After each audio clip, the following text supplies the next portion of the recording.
performed on the Pilates chair with a box under my feet for stability is also one of the perhaps 25 different exercises that involve side bending or twisting in the Pilates system, which is so good for losing inches in this area of your body.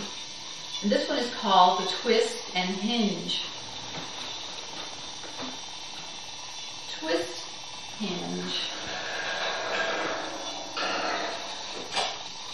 Twist, hinge.